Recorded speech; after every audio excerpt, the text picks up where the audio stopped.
Next, we're going to go over the lunge, you guys. So the lunge is very simple. I'll show the body weight version and then how you can do it with weights as well.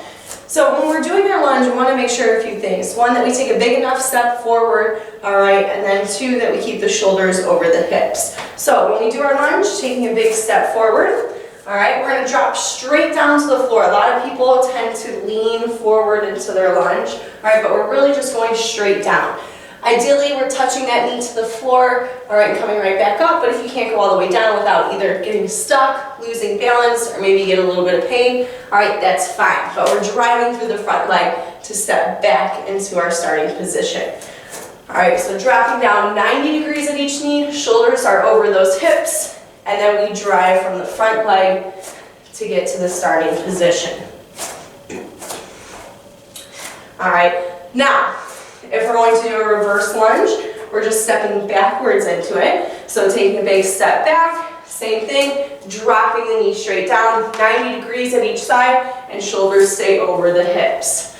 Okay, what we're going to do is drive through that front leg, through the heel specifically, and that's going to engage the glutes and the hamstrings for your power to come back up. All right, so we're not doing a ton of drive from this back leg. Really, it's the drive from the front. Okay.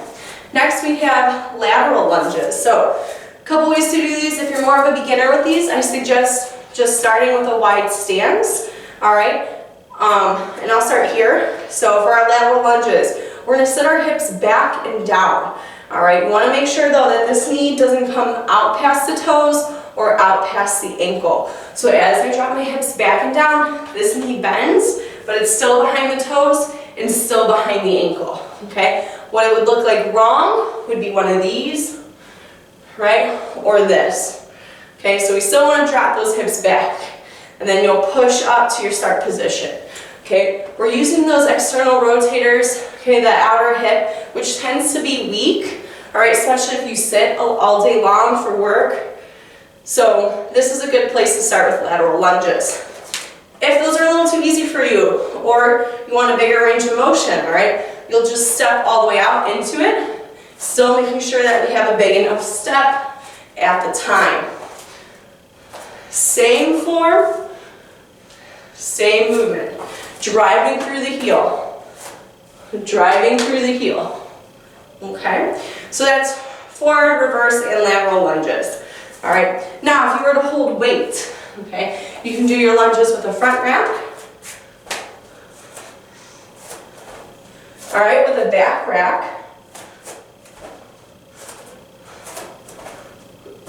We could also do a suitcase lunge where you just hold the weight at your side.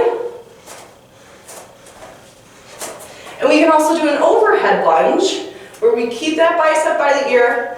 That weight is stacked directly over the shoulder. We don't want it to come out, all right? We want to keep it directly overhead. And same thing, stepping forward or backward into that lunge. This time the weight is just loaded above us. Okay, now a couple things you want to avoid when you're doing lunges is taking too short of a step. So there you'll find something like this, where that knee will land close to the bottom foot and this front knee will come forward. We also want to avoid leaning with the shoulders. So again, keep those shoulders back. If you have a hard time doing your lunge without this lean, I suggest doing an unweighted overhead lunge.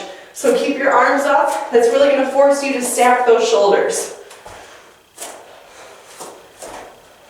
All right, and same thing with that reverse lunge, taking too short of a step. All right, we're leaning. So shoulders always over the hips, 90 degrees at each knee, all right, and big, big steps.